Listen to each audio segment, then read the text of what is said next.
All right, so I, w- I waited a little bit to touch this article by Virginia Erdo. I think that's how you say the name. And so Forbes and this woman made an article of on Gamergate and Total Biscuit.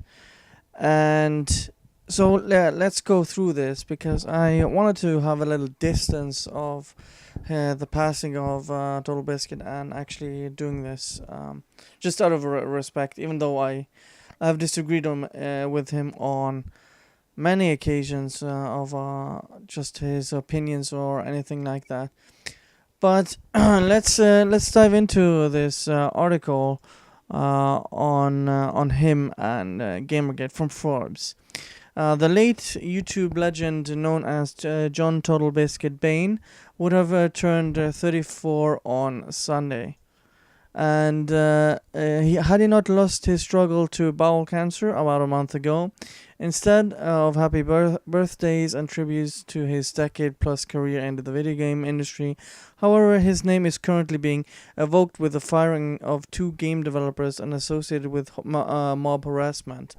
His critics call it fitting that this is Bain's legacy, but many of his, some of whom have grown up with him, are wondering why some internet drama from 2014 is still relevant enough in 2018 to damage Bain's brand forever, even posthumously. Total Biscuit is causing controversies. Again, this is wrong because Gamergate, or sorry, Total Biscuit wasn't really that big of a part of Gamergate. He's just taken a stance on anti-consumer practices and ethics. That's all he did really, and for it's more that the author here is injecting Bane into this article rather than making a coherent or good argument. Let's continue. To progressives and what constitutes as mainstream internet. Bain was a man who legitimized Gamergate, the 2014 harassment campaign turned consumer revolt that went on to inspire conservatives. Esports consultants and journalist Rod Slasher Breslow, close friends, disputed the characterization of Bain in a phone interview. Breslow is wrong, more on that later. As wrong as Breslow is, so are the critics maligning Total Biscuit as a white supremacist and abuser whose death should be celebrated immediately in a space his widow can see. The online telephone game that slandered the female targets of Gamergate worked both ways, including here for Bane. As for the fans who searched for these heartless post-death announcement comments and screen cap, shared them widely, and again where his wife saw. They've also lost any moral high ground, and depending on your thoughts on proper Twitter etiquette, might even be worse than the original offenders. So, first of all, he wasn't the one who legitimized Gamergate. It was the people in it, and the so-called the author has a clear agenda here. The 2014 harassment campaign turned into consumer revolt. That is total bullshit, because it started out with finding out that there was unethical behavior among journalists in the industry, and then it just the snowball kept on rolling, and became a big thing. So again, there is no actually anything backing the author here. There's no link or any evidence to suggest this, and also saying that his friend was wrong because he disputed that. I don't even know what to say to this, because there's so much wrong already in this in this paragraph, and also went on to inspire conservatives. Gamergate is a left libertarian movement. Mostly, of course, there are people from the right and extreme left. I mean, people came from all sorts of walks of life and joined in. That was the beauty of Gamergate. People just could join in and just expose the games industry for the crap they were doing. Let's continue. To competitive gamers, teens, and YouTubers, Total Biscuit was a consumer advocate and popular commentator who legitimized esports and contributed significantly to the growth of both YouTube and Twitch TV. He was an ethics in video games crusader on YouTube from at least 2011 and onwards. Years before Gamergate and prominent StarCraft 2 commentator by 2010. As for Total Biscuit's mega personality and ubiquitous voice, he honed that in 2004 in his various World of Warcraft radio shows that ran until 2010 when he moved to YouTube and Twitch. Then called Justin TV. Main even proposed to his wife on that's nice. So that's a fine paragraph. He was one of the few, very first StarCraft 2 casters in the world, said Breslow in a phone interview. Breslow first met Bane at a StarCraft 2 Major League Gaming event in 2009 and said those memories of Bane at tournaments are some of his favorites. Total Biscuit loved StarCraft 2 so much, his wife Jenna Bane put his ashes in the GSTL Championship trophy in their team Axiom won at a competitive tournament in South Korea in 2014. StarCraft 2 was the game that made Twitch a thing and made esports kind of blow up, explained Breslow. And Bane was there from the beginning for both digital phenomena. Twitch did not respond to a request to comment, but a statement posted to Twitter immediately after his death reads, John Bane's opinionated game critiques and sense of humor led him to becoming one of the most prominent voices in the gaming industry. The emote bearing his face represents the indelible mark that he has left on Twitch. Thank you for everything, Total Biscuit. Again, I don't really have any problem with that. Twitch has 3 emoticons about him. Actually, both a top hat and his face as LOL and an Omega LOL. A good explainer of the emoticon, whatever. Besides being a first in a now multi-million-dollar industry, Bane has been credited with innovating video game-related formats on YouTube, including commentary and critique. He could be described as the Anita Sarkeesian of the right in the... What the fuck? Of the right in the current culture wars, always aggressive with his opinions, but a bit thin-skinned to criticism himself. He threatened to quit social media, Twitter, and Reddit a few times for starters. Breslow also disputed this characterization of Bane as a kind of the Anita of the right, saying Bane didn't like the culture on the right, and he didn't like the culture of the left, and he felt both sides were kind of ridiculous and contributing to the same problem. So you're kind of contradicting yourself here, saying he's the right... he as the Anita Sarkeesian of the right in the culture wars, even though in the quote it said he didn't like the left or the right. You're kind of dunking on yourself here, ma'am. For someone so savvy at digital, I just can't get over the fact that the author is saying this. Frigina Erdo, like. Jesus Christ, it feels more and more like a hit piece, because I haven't read this. I'm doing this raw, and this is really, really bad. Is this even an op-ed? It doesn't even say that it is an op-ed. Anyways, let's continue. For someone so savvy at digital media preceding the incident, Bane's involvement with Gamergate in 2014 can only be explained as a lapse in judgment. Okay, that's your opinion. Up until that point, he hadn't yet been duped by any fake news campaigns perpetuated by organized online trolls. A good breakdown of the fake news spread by Bane, written in 2014, can be read here. While general Gamergate fake news debunkery is here.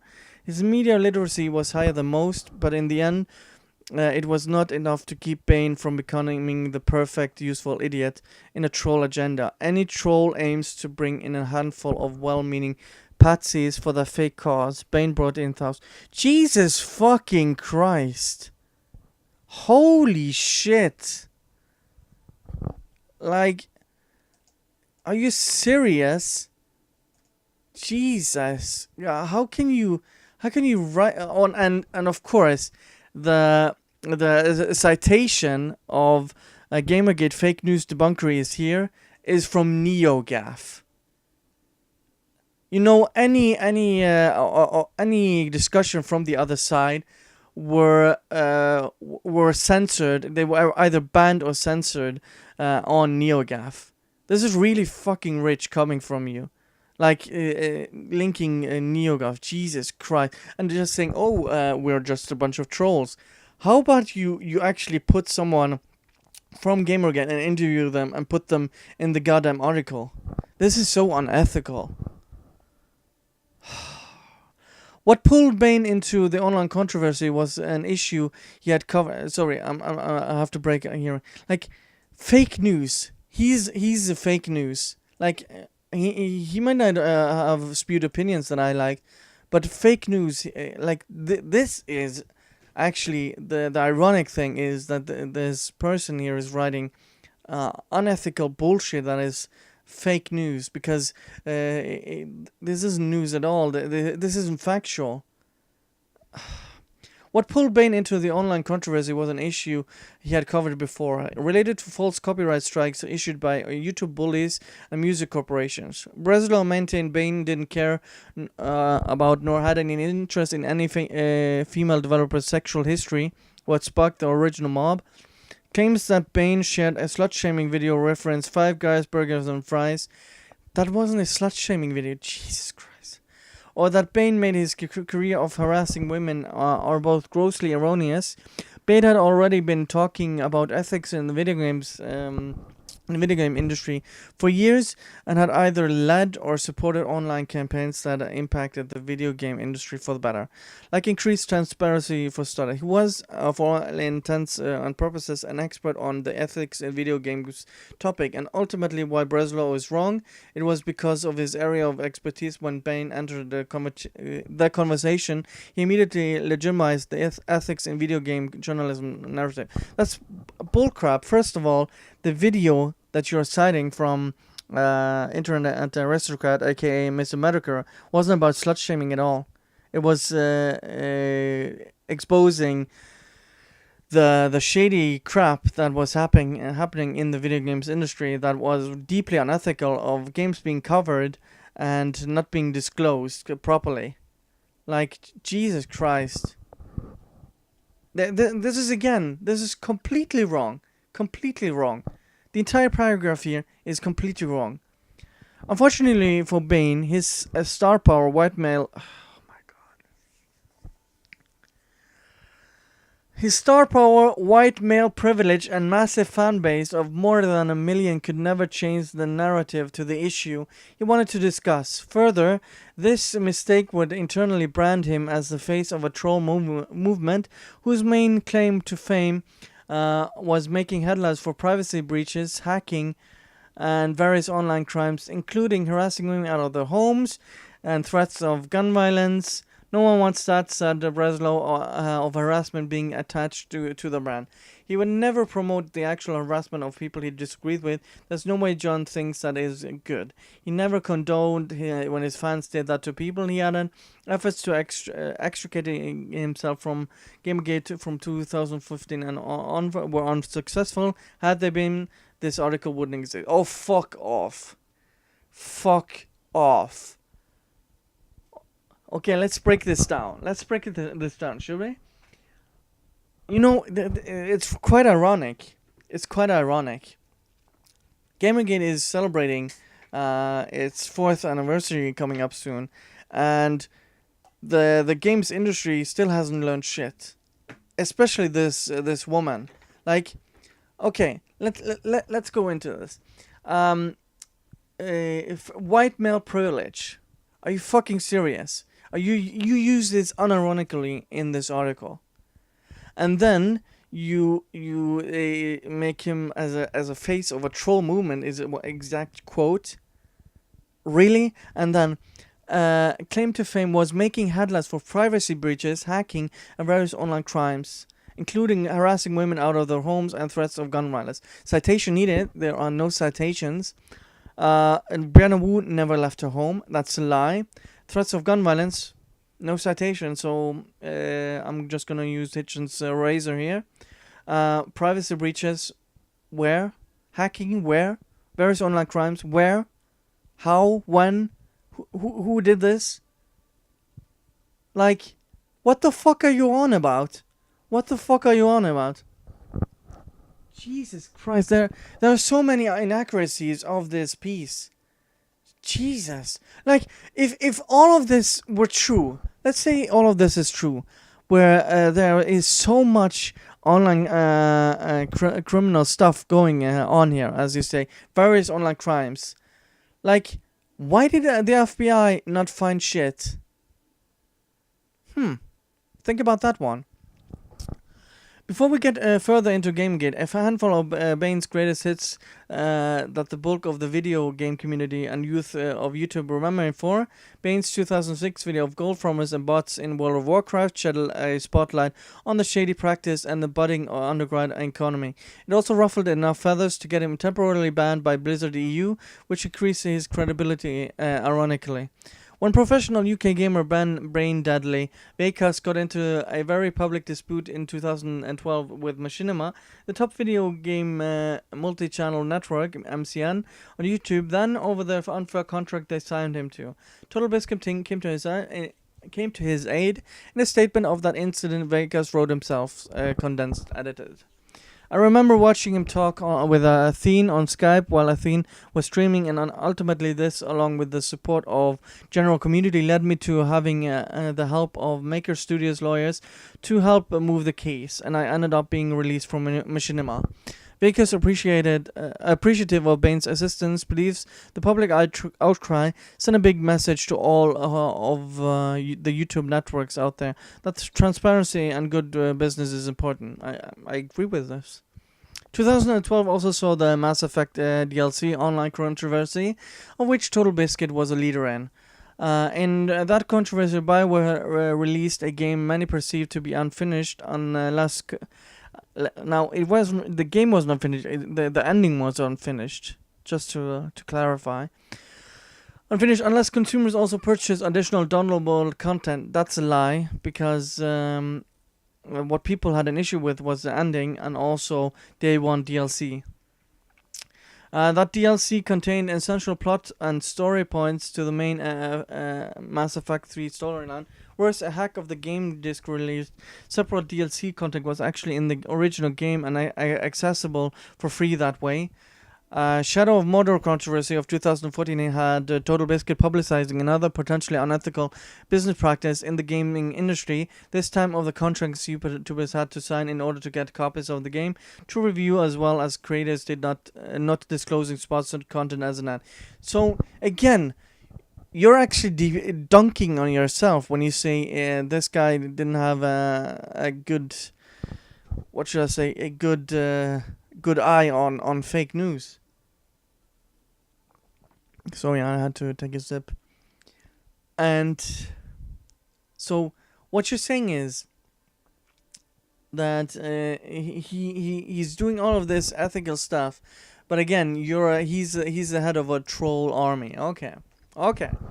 In 2017, he caused controversy when he stuck up for a journalist from Kotaku and outright Bane vocally hated, and when a writer was asked a transphobic troll question at a convention, the convention incident ultimately lost him subscribers, as it was seen as a way to atone for some dumb comments he made years prior, like misgendering on accident and other statements the LGBT community called transphobic. Bane would never do this purposefully, said Breslow, and he was always willing to admit if he said things that were fucked up. The majority of the LGBTQ gamer community on Twitter feels otherwise. So, again, no citations. There are no citations of... And really? You want to use Twitter as an argument? Really? You use Twitter as Jesus Christ. Which brings us back to Gamergate. The summer of 2014, besides the spreading of fake news... Yeah, oh my god. Even after acknowledging organized troll interference... Let's see what this link does. It only goes to a tweet longer. Okay. So it goes to a tweet longer from Bane. Anyways, Bane's biggest crimes, if they can be called that, involve being a critic expressing odious, obnoxious, and controversial opinions, and tweeting jokes in bad taste about the death of a feminist critic, Anita Sarkeesian. When did he do that? Anyone trying to frame that joke as otherwise best have never tweeted "killer man" or a male tears joke. Two liberal memes, gamergaters, and trollish conservatives like to purposefully take out of context and demonize feminists. A doxer, swatter, hacker, troll, bigot, or serial harasser who was not. Breslow is also adamant that he and Bain believe Sarkeesian threats as real, not standing by Bain's uninformed comments about the matter made in 2014. But they were not real. The Gamergate found the guy in Brazil who was threatening her, and the bomb threat for her speech was incredible. So, okay. Sarkeesian was mentioned by Bain quite a few times over the years, not just because dunking on feminists is popular and easy way to get internet points. That's your opinion. Part of why Bain criticized Sarkeesian often had to do with her being viewed as somewhat of an equal or a rival. That's again your opinion. Sarkeesian was perceived to be the biggest name on the issue. There are no other feminist video gamers anywhere near her star power, and if you wanted to talk about the feminist perspective of on video games, there really wasn't anyone else to refer to. Really? Are you sure about that? She's the only one that is infamous. That like all of the video game journalists are freaking. They are feminists. Like seriously, Carolyn Pettit, who works now with Feminist Frequency, she docked GTA 5 of points because it was misogynistic. Like really. Another reason had to do with Sarkeesian never really becoming a part of the YouTube or gaming community at large. She never built a fan base on YouTube, never did any collaboration with other gamers. Yeah, because she stole fucking content from them. And didn't allow comments for starters. The obvious answer for this is she was harassed viciously in 2012. Allegedly. Remember and never seemed to fully recover to or trust online gamers thereafter. Vocal male YouTubers champing certainly didn't help either. Even response videos or comments debunking some of the most popular content about her on the platform would have earned her points with this crowd. She was on YouTube, but not really part of it. Gaming-centric creator Boogie2988 discusses some of Sarkeesian's troubles like audience building further here. Like, she made some ridiculous points, and people were bashing her arguments, not her. And she's blocking everyone on Twitter anyway. So, what the hell are you talking about? She's literally in an echo chamber. She was a poor representative of YouTube feminists in the way that she went about creating her content, cultivating the discussion, said Breslow. He acknowledged her ideas are correct, especially when it comes to a lot of the themes that they have in these games. The general entertainment tropes, this was a topic of conversation and source of frustration, Breslow said. You have to discuss with Bain. Indeed, it is common knowledge among feminists that concepts Sarkeesian shared in her tropes versus video game series are basic feminism 101 that really shouldn't be riling anyone up. Obviously, she didn't deserve the hate she got, Breslow added quickly. No one did. Okay. Like, criticizing games having tropes, that is fine, but how she did it, her arguments are crap. Utter crap. Because people can just look at her videos and just see how nonsensical. She was lying about Hitman, the most infamous one, where they were getting rewarded to killing prostitutes. Like, what the fuck? The only thing that it was, look at the poor women in all the games. Like, that's our only argument from I think all of her videos. So that's total crap. Let's continue. On top of that, Sarkeesian seemed especially adept at getting press coverage, which worked against her during the height of Gamergate. For a lot of people in the gaming audience, we can see with Gamergate to a large extent, a lot of people distrust the media in general, said Breslow. The mistrust has left gamers feeling like they are able to trust YouTubers and streamers much more, even though technically a lot of them have just as much or more conflicts than traditional journalists. Breslow used to work in video game journalist himself. Journalist? As a video game journalist himself, and shared how back in his day magazines would have to be careful with their video game criticism for fear of losing advertising from said video game publisher. Again, you're pointing out an issue that is real, that is actually real within the gaming industry, and you're just ignoring it. Like, really? You're right. You wrote these words yourself, and and the reason why people trust YouTubers is because they're much transparent, and they most of the time they don't lie.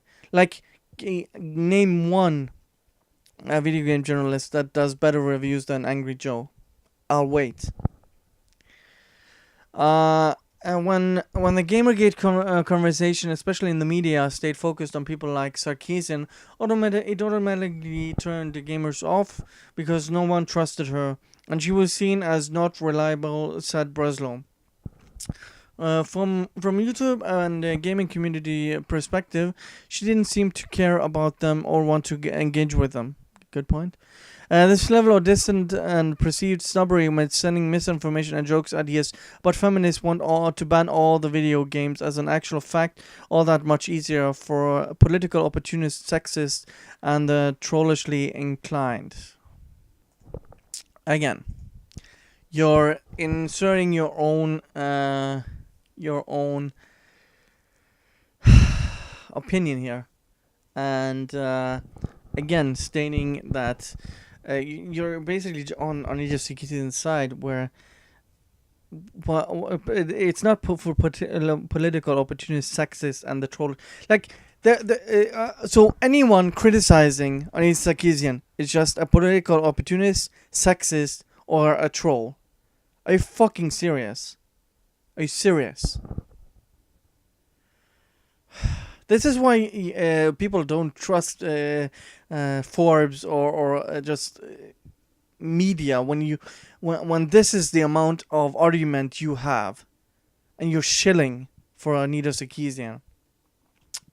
Let's continue. Streamer and video essayist T1J broke down some of the fake news on auto control. Oh my god, is this the guy? Janitor, the guy, oh my god, like the questions for anti-SJW or anti-feminist, that guy. Headslung Sarkeesian's way and shared related personal revelation in a 4-minute video embedded below here. Yeah, whatever. It was only in recent years that Bain began to gain more perspective and consider the responsibility that came with his YouTube and Twitch fame, including whether he should and in what way, as a critic, criticize someone who is harassed often in a public forum. You do have a responsibility to make sure your audience doesn't go do things that you don't want to represent as your own brand. I know John felt this way, but there is a limit. You can't control your fans, said Breslow. There is a certain point where you are allowed to have a strong opinions, he continued. Bain never seemed to find that balance. It doesn't matter if someone is being harassed. Like, if their argument is bad, just because some idiot is going after them, doesn't excuse them from being wrong or stupid or whatever. Like, why are you trying to make an argument that people who are getting crap shouldn't be corrected? And here we go. The reason Gamergate will always and forever be characterized as a sexist movement and not a general ethics in video games journalism crusade, despite long-standing shadiness in video game-related media and Bain's efforts, is precisely because the ethics issue flew under the radar for many years. I wonder why the fuck that is. I wonder why. Seriously, I wonder why. Until it involved a woman who happened to be a feminist being accused of sexual misconduct by an angry ex, no less. It was the actions of the mob engaged in a sexist. See, you're actually proving the point why this went under the radar. Just right after you say this. Are you fucking serious? Being accused of sexual misconduct by an angry ex, no less, it was the actions of the mob engaged in a sexist agenda that made headlines, not that a developer slept with someone. That's not news. The hashtag Gamergate was coined by a conservative actor reacting to previously mentioned slut-shaming video. Changing its meaning to something after the fact is impossible. If the ethics issue had been raised in any other way, Bain wouldn't have been crowned the king of an infamous harassment campaign and committer of all those crimes associated with it. Jesus fucking Christ. First of all, it was because of the ethics issue. Nobody gave a fuck who she slept with. But you can't be serious with this crap. It wasn't a slut-shaming video, and just because a conservative coined the term doesn't mean... Like, there is actual evidence going against this that show Gamergate is a left-leaning libertarian movement. Like, you have to prove this. You can't just say just because a guy coined the term, it's a conservative movement. Like, Jesus Christ. And... a mob engaging in a sexist agenda. Jesus fucking Christ. Wow. Just wow. And you wonder why Gamergate is never going away. Is because of people like this. Don't know what the fuck they're talking about. Here. While Gamergate faded away and lost relevancy... except among progressive social media bubbles and white supremacists. Oh my god. Oh my god. Total Biscuit as a brand separate from Gamergate continues to stay relevant among video gamers, both competitive and on Twitch and YouTube.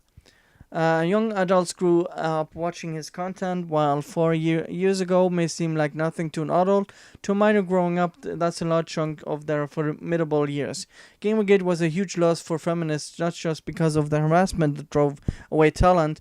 It was also a failed PR front whose defeat continues to reverberate in the modern culture. Okay. Citation needed with the right premise. It's like, you're just throwing shit on the wall. Just to see what sticks. Like, holy shit. And if it lost relevancy, why are you still talking about it? And you're using Total Biscuit as a name and as a brand for your article 4 years after Gamergate happened or started. And Gamergate drove away feminists and away talent, defined talent, like Zoe Quinn. She made a you can't even call it a game. It's basically just clicking stuff. Like, what talent are you talking about? Give us some citations. Jesus fucking Christ.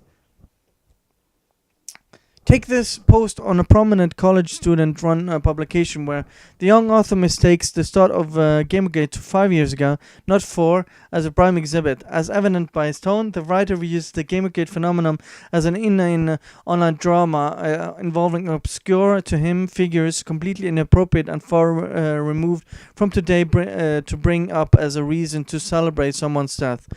When Gamergate was happening... This author was a pre-pubescent or a young minor, unless he was writing as a senior in college, making him at least 17 in 2014.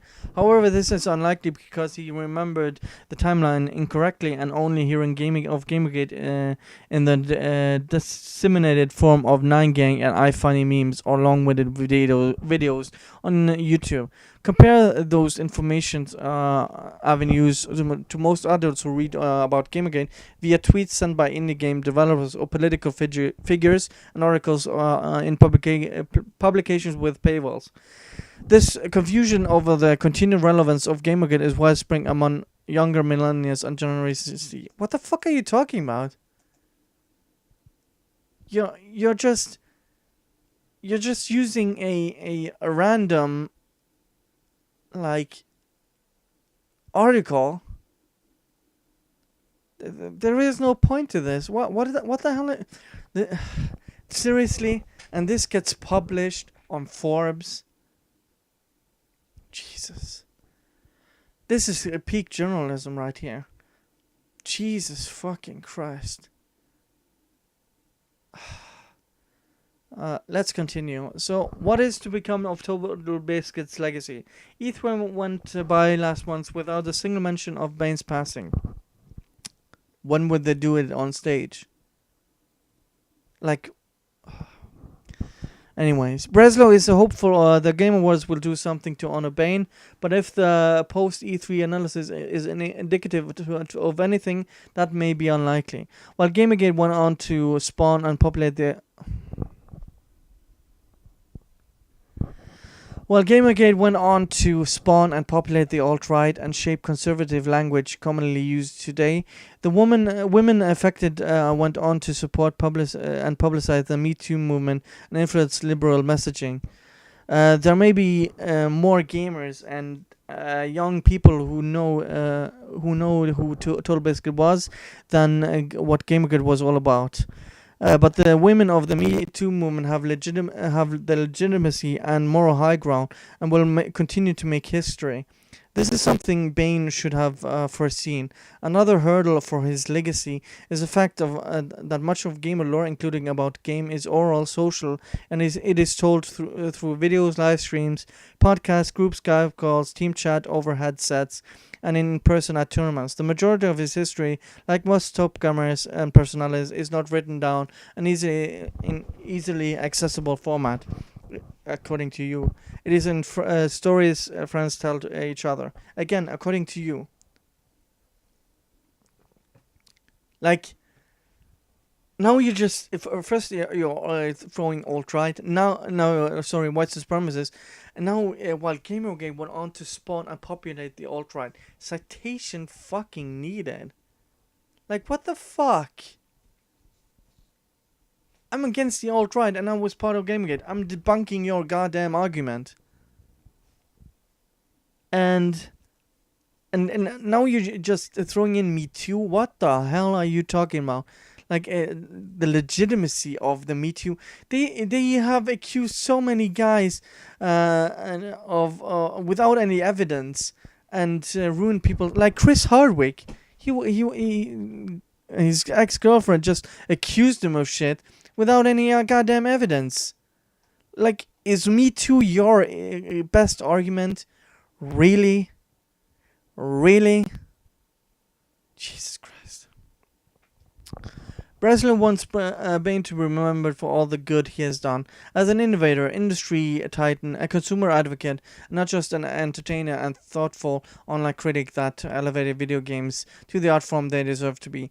But the vocal olds, especially of the progressive variety, can't see Bane as anything other than the alleged leader of the biggest online harassment campaign they've ever witnessed. However hyperbolic and wrong that image of him may be, his best bet is if his wife works to repair Bane's reputation. Jesus Christ! But it is unclear if she's up to the challenge or even wants. Oh my god! Or thinks she needs to make amends. Some of these critics are the also same who mocked her husband's passing. After all, so any attempt with someone so publicly hateful is probably futile. What the fuck are you on about? This is disgusting. This is fucking disgusting. Why the fuck should she repair Bane's reputation? Jesus. Holy shit.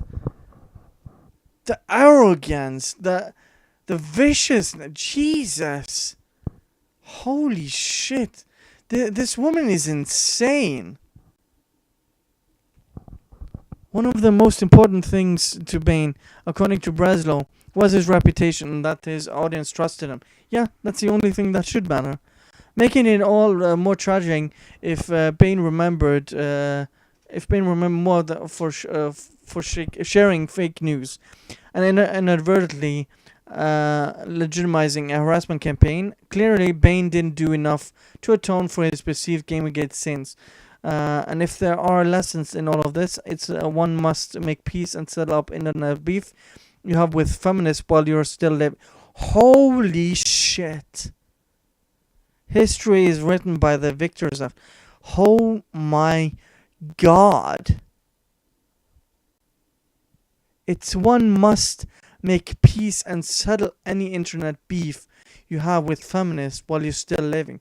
Are you fucking insane? You're out of your goddamn mind, woman. Holy shit. Oh my god. Jenna Bain, wife and CEO of all media related to Total Biscuit, did not respond to requests for comment. Yeah, I wonder fucking why. I wonder why. This is a goddamn hit piece on not only Gamergate but also on Total Biscuit. Like, what is wrong with you? What the fuck is wrong with you, Frigina Erdo? Holy shit. Does this woman have no shame? Because this is so disgusting to write about someone who can't defend himself.